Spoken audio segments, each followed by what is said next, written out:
Hello and welcome to the Columbus Metropolitan Club. I'm Kermit Whitfield, a member of CMC's Board of Trustees and Senior AVP of Communications at United Way of Central Ohio. It's great to see everyone today, and it's great to see a full room here. Today, CMC presents Political Megatrends for Ohio 2018 and Beyond, sponsored by Hannah News Service and Ohio Farm Bureau Federation. Won't you please help me thank them and welcome Yvonne Lasisko, Vice President of Public Policy at the Ohio Farm Bureau Federation, to introduce our speakers. Yvonne?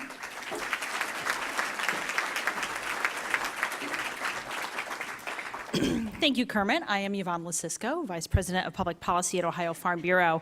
We're proud to support the mission of the Columbus Metropolitan Club as they convene weekly public conversations important to community topics. We're proud to support today's lunch, but our over 140,000 Farm Bureau members are proud to support your breakfast, lunch, and dinner every day. Next week, on May 8th, Ohioans are likely to pass State Issue 1, the Congressional Redistricting Procedures Amendment, as an amendment to the Ohio Constitution. This will provide for a fairer and more balanced, bipartisan process to establish congressional districts beginning January 1st, 2021. This is a significant step forward. But there are also other forces at work in Ohio that will continue to change the political landscape, for better or for worse, in years to come. So let's explore those issues today with our experts. Please welcome the managing editor of Sabato's Crystal Ball, Kyle Kondik.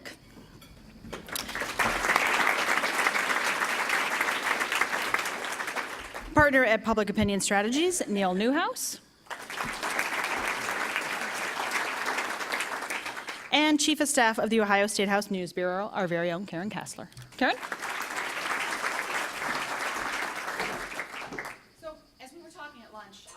Was saying to Neil, I'm having a little deja vu here. I feel like I'm back in 2006. Anyone else, if you remember 2006? We were calling that the year of the outsider.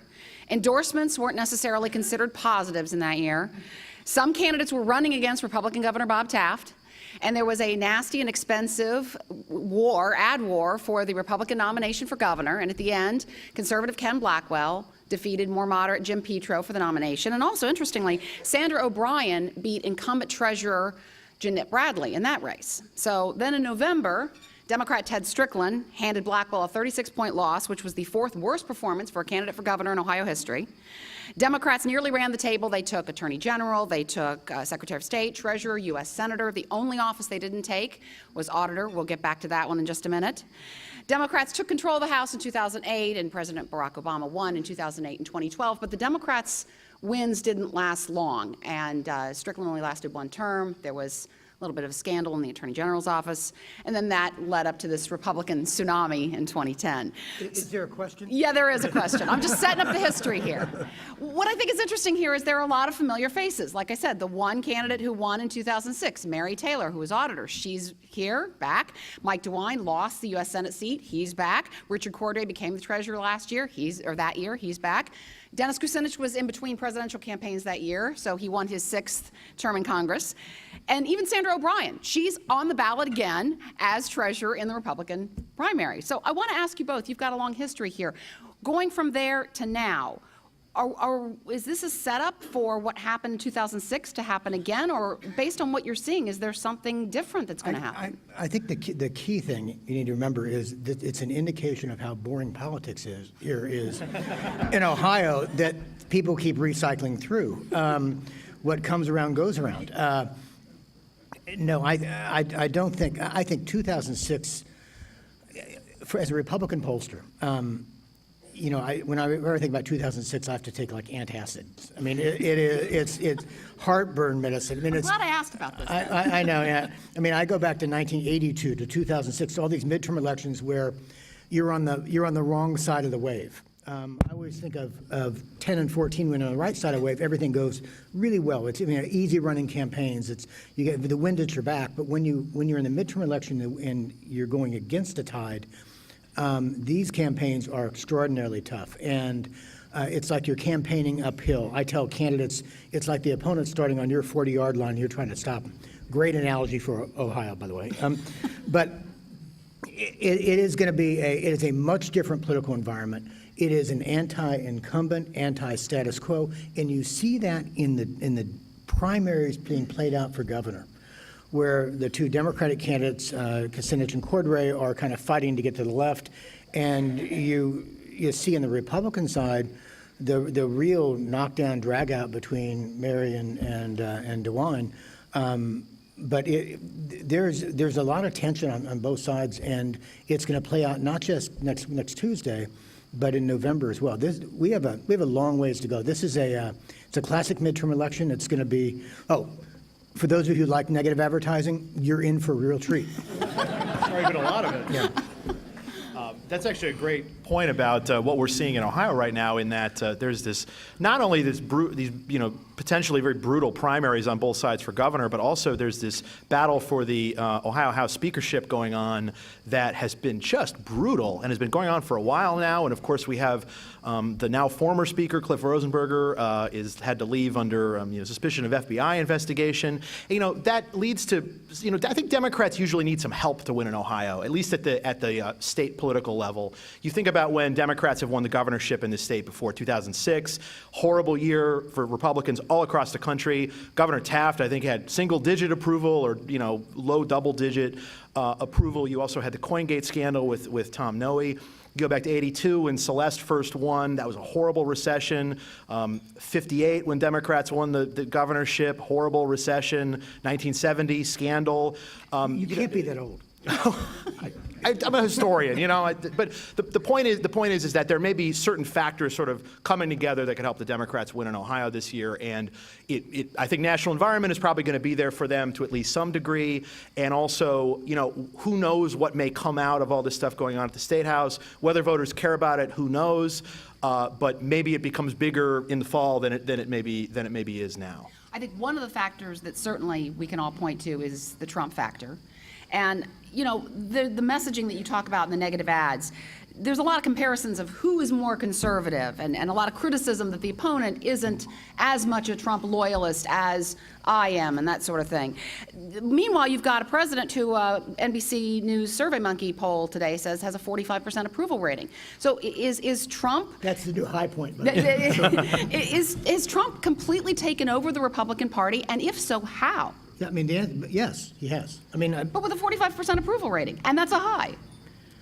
But in those national polls, you know what they do? They interview all voters. If you talk about taking over the Republican Party, he has an 80, 85, 86% approval rating among Republicans. That's pretty damn good.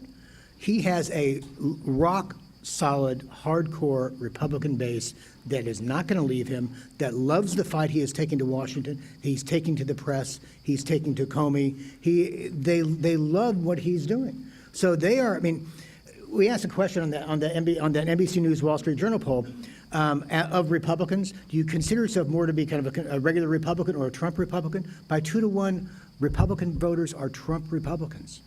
It is his Republican Party now. So absolutely, he's taken over the party, and you see that in advertising here in the state, and you see it in Ohio's no different from any other state in that regard.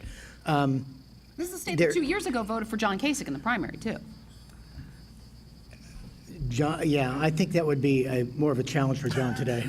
I think if Kasich were on the ballot, he could win a third term. He's not eligible to, but if he were on the November ballot, he could win a third term. I don't know if he could win a primary though in the state anymore. Nomination? No, I don't. If he had a credible opponent, I don't think so. It's amazing that John Kasich was elected 2010 when he came into office, very polarizing figure, hated by Democrats. Now his approval rating is the same amongst Democrats and Republicans based on a lot of polling that I've seen, and so he's still broadly popular, but he's also kind of a man without a party, and it's interesting in that, Kasich ran as the candidate closest to the center, I think, in the 2016 presidential race, but I don't think anyone would call him a moderate per se. And it gets at this difference in the Republican Party now, which may have a little bit less to do with policy than it has to do with, I think, tone. And basically, Trump was a hellraiser, and a lot of the candidates were trying to be like Trump. I would say in this state, Mary Taylor is running this kind of campaign. A lot of congressional candidates like Melanie Lenahan, who's running up in the Ohio 12 special that's coming up. They're running these kind of like hellraiser, anti-establishment candidates, but ultimately I don't know how much different they really are on policy with their fellow Republicans. Yeah, but Trump's approval rating here in the state among Republicans is 87-10.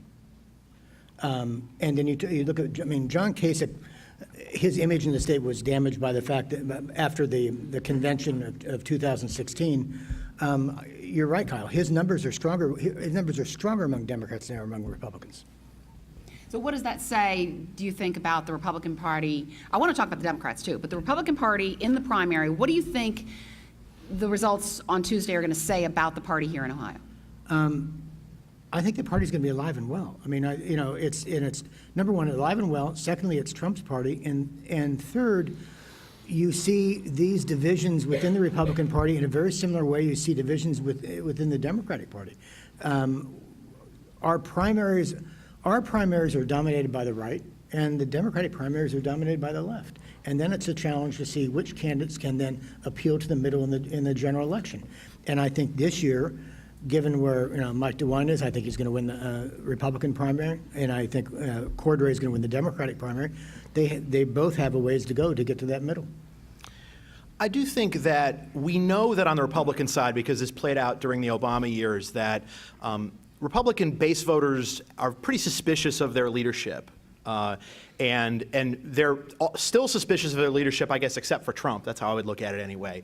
We don't necessarily know that yet, I think, on the Democratic side. I think that we're gonna find out in these primaries. If somebody like Dennis Kucinich were to win the Democratic nomination for governor here in Ohio, it would indicate that maybe Democrats are sort of going for, and I keep using this word, these Hellraiser kind of candidates. I mean, certainly, the state party has not officially endorsed Richard Cordray, but we know that state Democrat, the bulk of state Democrats, the bulk of national Democrats prefer somebody like Cordray to be the nominee. Full disclosure, I used to work for Cordray when he was AG in 09 and 10, but I'm not up here to carry water for him. But certainly there's this kind of insider versus outsider thing going on in the Democratic Party right now. It's just not clear to me that Democrats are rejecting the so-called insiders the way they have been on the Republican side, but the jury's kind of out on that. A primary like Tuesday's in Ohio will help answer that question, I think, for us. And I think what the environment is telling us is voters still want change. They're still not happy with the way and this is despite the fact that voters here in Ohio believe the state's headed in the right direction. A majority of voters in the state think the state's headed in the right direction. A majority of voters approve of the job that John Kasich's doing, approve of the job the state legislature is doing, but they still want to elect candidates who are going to bring change. Now, I want to actually move not only through the primary, but also to the fall. And I want to know what kind of, this forum's about political megatrends. So what kind of political megatrends are you looking for in the primary that might indicate what might happen this fall?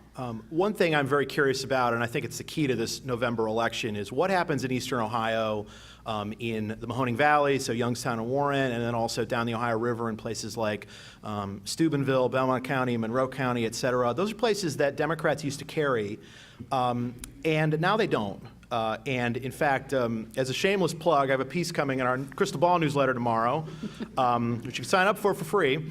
But I have a map. Today only. Today only, yeah. We take donations too. I have two maps in there, and one of them is of the Mike DeWine, Richard Cordray AG's race from 2010, which is very competitive. And that race kind of had some of the patterns we were used to in Ohio politics, in that, Democrats, of course, win Cleveland, they win Youngstown and Warren, they do increasingly well in Columbus, and then there's a lot of blue in Southeast Ohio. If you look at then the Trump versus Clinton map, Southeast Ohio is basically entirely red, except for the home of my alma mater, Ohio University, the People's Republic of Athens. That's it. There's that little blue dot there, and that's it. And so all those places that were ancestrally Democratic going back to the Great Depression, they've moved away. And if Sherrod Brown and Richard Cordray or Dennis Kucinich can't get them back, then Ohio is just it's just gone for Democrats, because you can't make up, even though like Cincinnati is more Democratic than it used to be, and so is Central Ohio. You can't just win the three big cities in this state and expect to win. That's different. In Illinois, you could win basically just by winning Chicago and the suburbs, but it just doesn't work that way in Ohio. And so there's got to be some regeneration for Democrats in the eastern part of the state. All right. So what I'm looking at turnout, not necessarily the margins, but the percent of Democrats, Republicans, Independents who turn out. And the reason I say that, having lived through all these, I'm old, so I've lived through all these midterm elections, and And what turns midterm elections, you have two things. Number one, there's a turnout disparity between the party that has the wave with them and the party that doesn't. That's number one. And secondly, independents usually go with the party that has the wave. So I'm looking at the special elections that have been held so far this year and the election last year in Virginia for governor, which is now my home state. Ed Gillespie, the Republican candidate for governor of Virginia, received more votes in the history of the state than more votes than any other Republican in the history of the state. More votes. He won, right? Oh no, he didn't. He lost by 8 points. It's like, oh my God! So Republicans turned out at high levels. Democrats turned out at plus 30 levels. It is that kind of disparity that we're seeing in these special elections, across the country, from my home state of Kansas, to Pennsylvania. I mean, you're seeing Democratic enthusiasm go through the roof, and that's what I'm looking at and it's more in suburban, higher educated areas. I can't think of any here in Ohio. Well, maybe Franklin County. No, I'm kidding. This is ground zero. Franklin County. I mean, this is like ground zero for where we're going to see that kind of increase in Democratic vote. And I think that's going to push some key races. Well, that's interesting because it seems like there are two electorates that come out: the electorate that comes out in presidential years, and the electorate that comes out in these midterm years, these gubernatorial years. And it has trended more toward the Republicans in gubernatorial years, right? Turnout, typically, generally speaking, turnout in a presidential nationally is, 55, 60%, something like that. In a midterm, maybe it's more like 35 to 40. It was 2014 had a very low turnout, and actually that hit really hard here in Ohio because the Democrats basically didn't, they essentially abdicated the governor's race by running Ed Fitzgerald. And John Kasich boosted his share of the vote by about 15 percentage points from last time, even though in terms of raw votes, he basically only got, I don't know, it was like 10 or 20,000 votes more. And it was because Democrats just had no reason to show up. Democrats do have a reason to show up this time, and I think that instead of 2014 being this really low turnout both in Ohio and nationally, I think that turnout is going to be higher this time across the board everywhere, maybe more like over 40%. I don't know if you have any projection on that, Neil, but I think it's going to be higher. 40% for the primary? No, for the general. It's the midterm general turnout was I think 35 or 36 in 2014. I think it's going to be higher. And to Neil's point, it's like in 2014, Republican turnout was here, Democratic turnout was here. Now it might be like this, that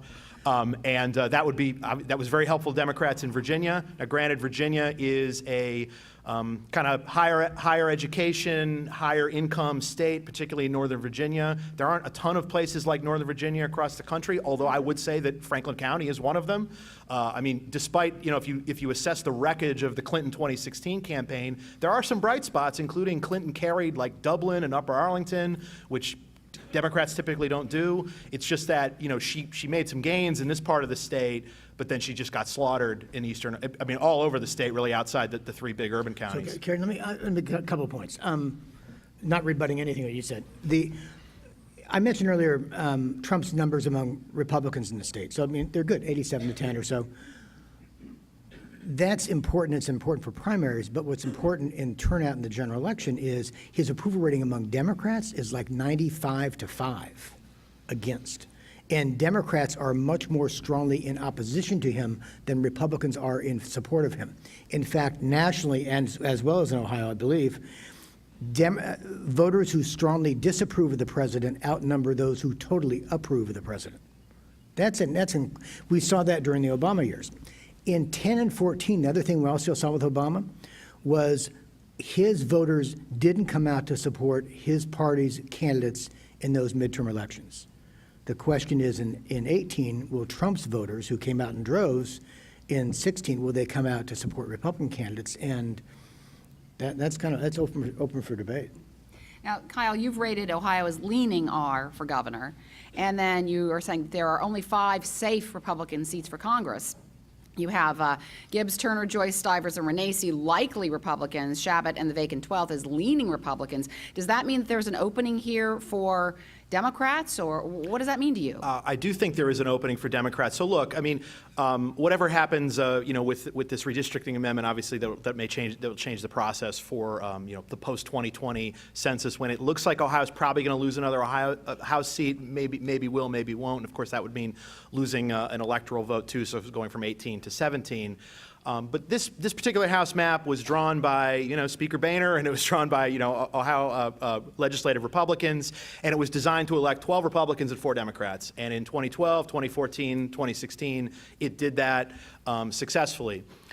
Now, though, this is a different kind of environment, as we've been talking about. We have a different president of a different party in the White House. History tells us that the president's party just sort of suffers in the midterm. There have been 39 midterms since the Civil War. The president's party has lost ground in the House in 36 of them. And sometimes the losses are quite large, sometimes they're minor, but certainly 06, 10, and 14 were big wave years in favor of either party. And so I think that the first one to look at is this Ohio 12, because it's some of the territory that we were just talking about in terms of kind of high education, affluent growing suburbs, the kinds of places that probably might prefer a Republican like Mitt Romney over a Republican like Donald Trump. And we've seen these special elections across the country in Republican-leaning seats where Democrats have run well ahead of what Clinton did. Trump won the district by about 11 points. I think it should be a very, very competitive race. And there are, I've also, that Ohio 1, which is Steve Shabitt's seat, which he lost a version of it in the 08 wave. That should be a competitive seat too, and there may be some other ones. And here's the thing about, a gerrymander, like, it's designed to operate at efficiency at certain levels, so in like a neutral year, obviously this map's going to lack 12 Republicans.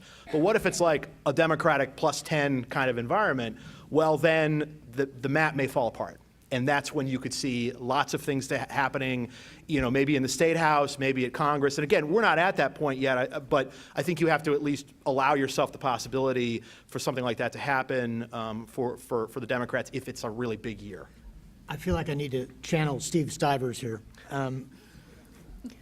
The Republican Ohio Congressman who's chairman of the Republican Campaign Committee, he said the other day, we will not lose a seat in the state. And I think I'm going to rest on that one. But let me give you something else to think about in terms of the blue wave going across the country. There's a relationship, hopefully this doesn't get too esoteric, a relationship between mood of the country, president, and presidential approval. The percentage of Americans who believe the country's headed in the right direction is a direct kind of sense of how they feel about the president. For the past, since 1980, and I've gone back and looked at every single poll done that tested right direction presidential approval, the average gap between right direction and presidential approval is around 15 or 16 points. So if the president's at 35%, if right direction, the country's heading in the right direction at 35%, presidential approval is around 50. Right now, right direction is around 34%. Presidential approval is 41. There's an artificial lid kind of on Donald Trump. Maybe not artificial, but there's a lid because of his personal characteristics. Voters just can't see themselves to vote for him. But there has never been a wave election in modern history, going back to 1980, where there was a wave election with that right direction number above 35, 36%. If the economy continues to grow, if the North Korea kind of summit takes place, if things in the country continue going in the right direction, and you've got a 38 to 40% right direction number, do we still have a wave election, or is that somewhat mitigated, regardless of where the president is? That's another number I would encourage you all to look at instead of just, President Trump's job approval rating has ranged from 39 to 42% for the vast majority of his presidency. Take a look at that right direction number. If that keeps going up, then you might see that kind of hidden Trump vote saying, hey, I want to keep things the way they are. And Neil, isn't it also true that the right direction is usually low? People are usually kind of pessimistic, that usually wrong direction is higher than right track. Well, yeah, the lines haven't crossed in 14 years. 14 years. Now, and so it doesn't need, and that's in contrast. Again, here in the state, 54% right direction on how the state's going. Nationally, they think it's probably around 33, 34, 35. But if that number just gets up to 40% right direction, as it did during when Obama was running for re-election, the Democratic convention in 2012 drove that national right direction, wrong track number up like 6 points all by itself. And that was because of Bill Clinton's speech, of Obama's speech, that drove that sentiment up. Democrats thought things were heading in the right direction, and as part of the Romney campaign, we were basically left flat-footed. We couldn't capitalize on that negative sentiment. It is interesting, too, that there are a lot of kind of positive signs. The baseline economic numbers are still pretty good, although those can be deceptive. Certainly, certain parts of this state and other states are doing better than others are. But also we're not in some sort of big foreign war right now or anything like that, and yet the president's approval rating is still really pretty lousy. And so it's interesting that that's fake news. Yeah, right. Sorry. I amend my previous comments. But I think a different president would probably have a positive approval rating right now. I mean, I don't know if we may be in an era where the parties are so polarized that there's this sort of tight band that presidents may be restricted to of between 55 and 35% or something. But I think it's a function. Don't you think it's a function not just of the polarization of our politics, but I think you've talked about in one of your sessions, kind of the tribalization of our parties. Sure.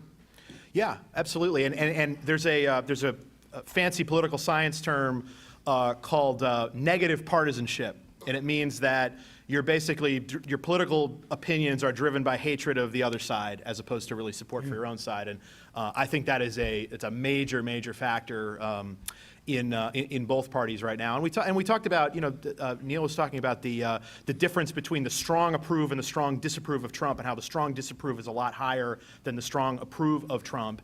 And look, I think anger, particularly in a midterm where the electorate is naturally going to be smaller and you need more motivated voters, anger is the best motivator there is, I think, and Democrats are mad. I once read a good book called The Bellwether. And many copies still available. There you go. Get them before they turn them into toilet paper. There you go. But I'm wondering if you're looking at this year's election, is there anything that you're taking, we're 2 years out from the next presidential election, is there anything that you're taking and looking at thinking if Ohio is going to still be a bellwether? Is it going to be a purple state? Is it still going to be in that category, or is it a Republican state now? I hate to be repetitive, but I want to go back to the Eastern Ohio point because, there are historically, a handful of very reliably Democratic counties in this state going back several decades. And, again, it's, Cuyahoga County, Franklin County is one of them now, Summit County where Akron is. Lorain County up in Northeast Ohio where Lorain and Elyria are. Donald Trump barely lost Lorain County. Democrats should win that county by double digits. Some of the counties in the state that typically do a pretty good job of reflecting the statewide vote, like Stark County, where Canton is, Trump won it by more than 15 points. And as Democrats in the state just cannot rely on the three big cities to get them through. And it's got to be the places like Youngstown and Warren and Ashtabula have to bounce back to some degree. And Karen, I think it may be describing him a little bit differently. Rather than Republican or Democratic, whether the state's turning red or blue, it's turning Trump. And I think that's a difference. I mean, they may not vote for other Republican candidates, but Sure. they'll vote for Donald Trump. I mean, as Donald Trump has a 46% job approval here in Ohio. It's 5 or 6 points above the national average. So it's good. Number one, you're better than average. It's good. But it is, this state is made up of much more than simply Franklin County, OSU, Delaware County, et cetera. I mean, this is a dead even state on Donald Trump, in the state that he won by 7 or 8 points in 2016. So I think the one takeaway I would encourage you, no matter what happens in November of 18, it doesn't mean squat for 2020. I totally agree with that. And I think even if the Democrats were to have some sort of extraordinary election, pick up a bunch of House seats, et cetera, I think that Donald Trump would probably, regardless, start as the favorite to carry, the 18 electoral votes here in 2020, unless his national standing, declines very significantly from where it is now. Now, we're going to move to audience questions in just a few minutes, so please go ahead and go up to the microphone if you've got a question. But while we're waiting for people to come up, I want to ask you one final question here. You brought it up, fake news. So I got to ask you about this whole idea of post-truth. Are we in a post-truth environment here where facts and evidence really mean nothing in the face of opinions and attitudes and spin? And how does that affect voters? It's the image of the news media has changed so dramatically in the past, not just since, in the Trump years, but even before that. It is, voters don't know who the heck to believe anymore. I mean, they really don't. I mean, and I got to tell you, truthfully, watching CNN, sometimes I don't either. I mean, it used to be, when we were growing up, my age at least, we got CBS, NBC, ABC. That's it. Main networks. And now you get the news that you want to hear. You fit your news consumption around what it is you want, around your own set political beliefs. So that Democrats watch, listen to NPR, watch MSNBC and CNN, and Republicans watch Fox. And it's self-reinforcing, so you're never going to get out of your box. It is unbelievably frustrating. And yeah, the way the press has been excoriated has not been good for the system. The way the press handled the correspondence dinner the other night was lousy for politics in D.C. in general. The system's broken. I think one big difference between now and even maybe during the time of the 2006 election in Ohio, for instance, a dozen years ago, is that because of social media, essentially everyone is a publisher, and there is a lot of quote fake news floating around on the internet. Also, I think it's going to get worse. I mean, there have been some presentations recently about how you can fairly easily doctor video to make, hypothetically you'd have President Obama looking like he's talking about, growing up in Kenya or something, and it's just total BS. But that we may be seeing that, and given the tribalism we talked about how much people are inclined to believe bad stuff about people they don't like, combined with a flood of fake news that's basically designed to play to people's worst fears, not a great media combination. And I've seen some polling where a majority of Americans believe that news reporters slant their stories to in favor of the people that the news reporter favors. I mean that it's just there's not a trust anymore of what people are seeing, reading, and hearing. And yet there's a trust in the sense of this NBC News poll that I was just quoting. 45% approve of Trump. 22% of Republicans say he tells the truth only some of the time, but yet 56% of those Republicans still approve of his job performance. Yeah. He's their guy. I guess that really kind of goes with what you were saying. They love the fight he's making. They don't think he's right all the time. Or truthful, apparently. It's true. I mean, I don't know how to answer that, but they want to believe him. They think his head's in the right place in terms of where he's going and where he wants to take the country. I'd also just say that I think what a lot of Trump did, to borrow the old joke from Spinal Tap, he took typical Republicanism and turned it up to 11. In that Republicans have been critical of the media for a long time, I think justifiably in some instances. Over the past several years before Trump, there was more of a movement to be restrictionist on immigration. That's something that Trump turned up to 11. And so, when he is attacking the media in this really aggressive, I think, over-the-top way, he's kind of giving the people what they want to some degree, and a message that I think Republicans have sort of been believe in and have been sort of conditioned to believe in even before Trump came along. All right, it's CMC's tradition to take audience questions. Please state your name and ask your question. In fairness to all, we'd like to get as many questions as possible, so please avoid editorial comments. Put a question mark at the end of what you say. So let's get started. First question. Hello, my name is John McKnight. And first of all, I love that Spinal Tap is now part of a political discussion. I think that's great. So it seems to me that the political ads right now that I'm seeing on television, it's like, if you're left, you're way left. If you're right, you're way right. And I seem to notice more of the way right stuff, my own perspective. Are we going to see that in the general election? I mean, we've got, camos and cowboy hats, and the guy showing us the proper disposal method of television sets, and all this stuff on TV. That's just, it seems like it's really far either way.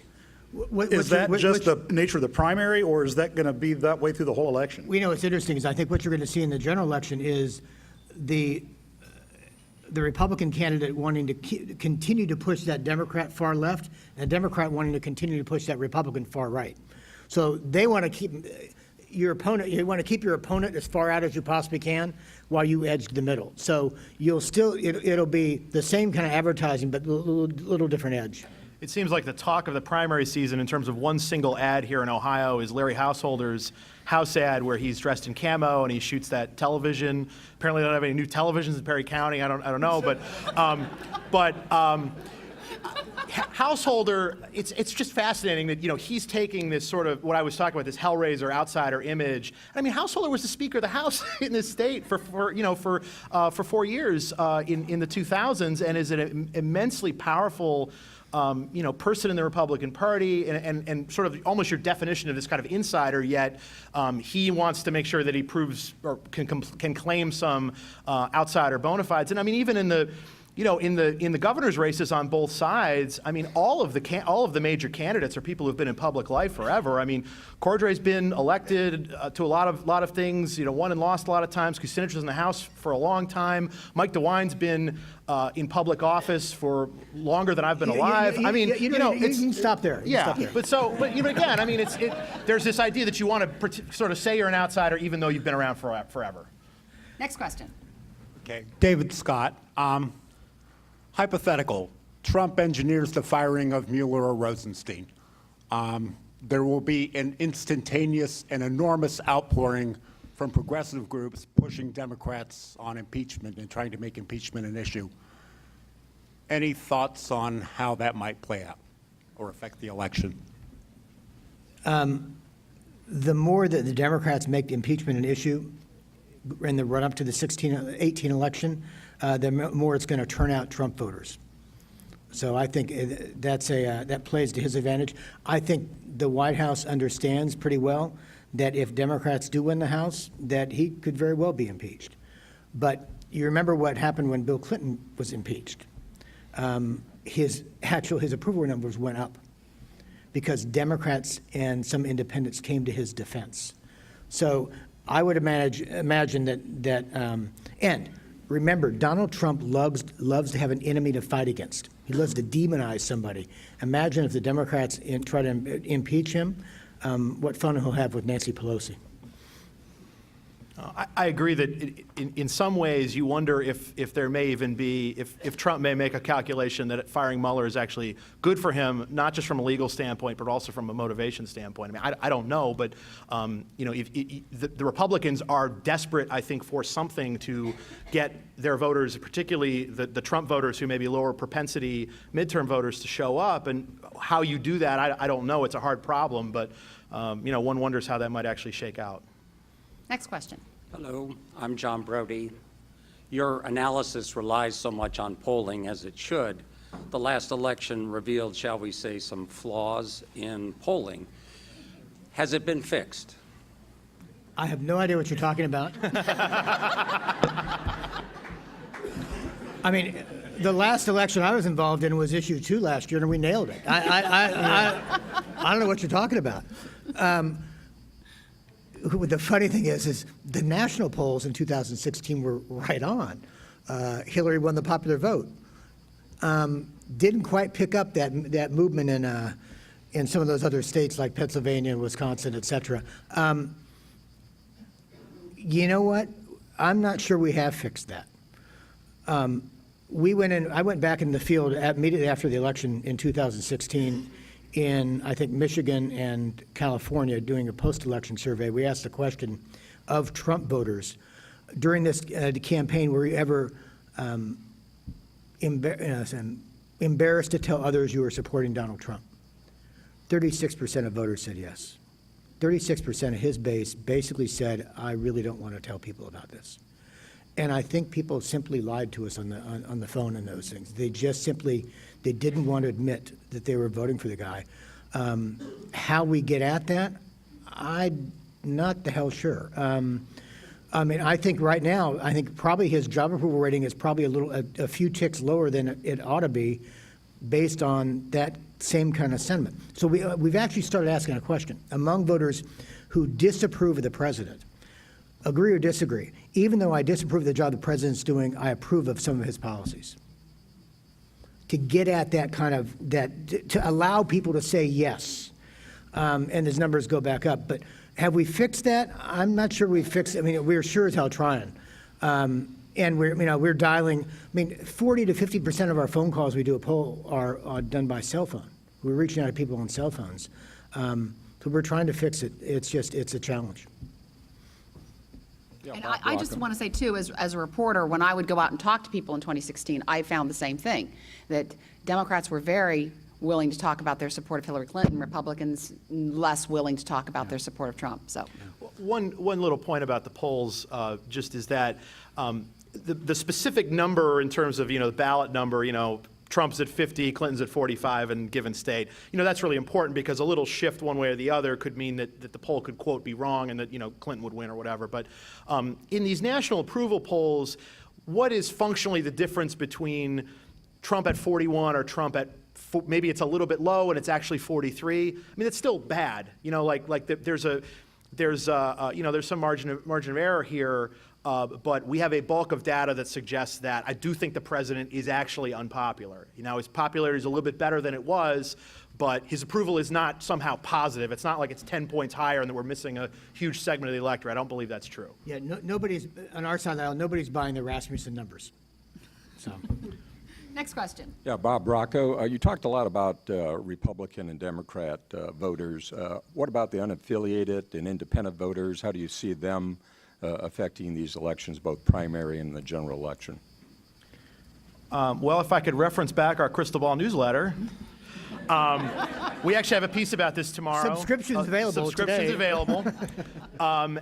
We have my piece on Ohio and a second piece about third-party voters and how a lot of them broke away from Republicans, particularly in suburban areas, to vote for Gary Johnson and Evan McMullin in the presidential election.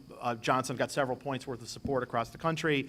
But a lot of those voters stayed home down the ballot. They voted for their local congressperson or in a governor's race or what have you. But there may be some indications that without a presidential vote on the ballot, that those voters may be more inclined to vote against the White House because they may have some Republican leanings, but they don't like the president, and the midterm can be kind of a backlash year. And so I think that's a sort of a hidden maybe danger point for Republicans, maybe some of those third-party voters. One interesting thing is when we ask your party affiliation, we ask, you generally consider yourself to be Republican, Democrat, or Independent, and then ask if you're Republican, strong Republican, not so strong.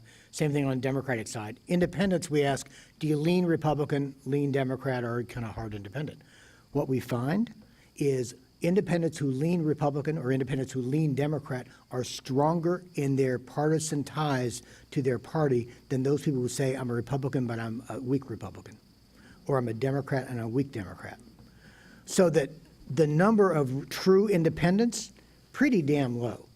It's not that 35, 40%, it's more like 10 or 12%. And so it's interesting the way people, so independents who lean Republican are pretty darn Republican. Independents who lean Democrat are pretty strong Democrats.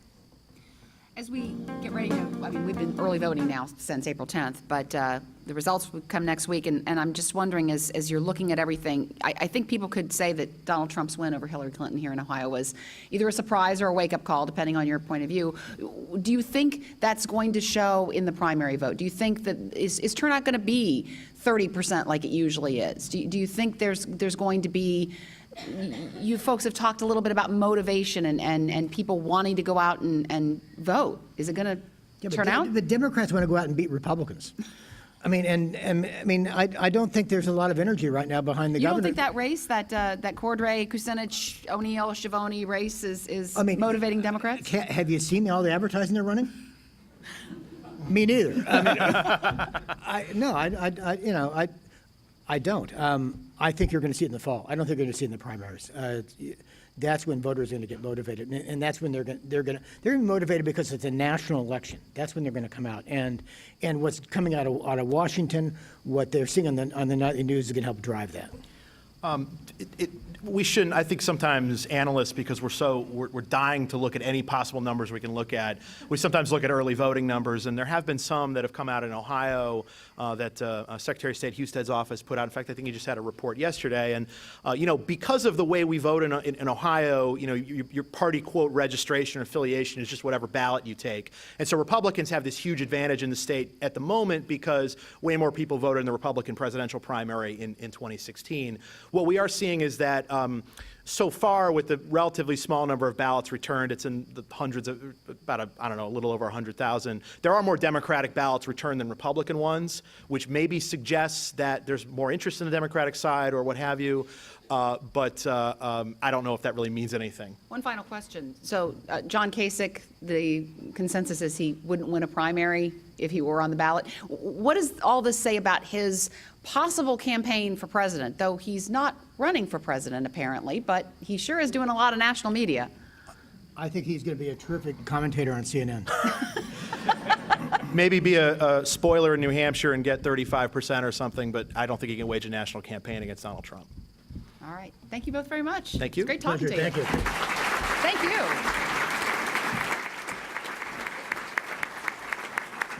All right, I hope you found today's forum informative. I know I did.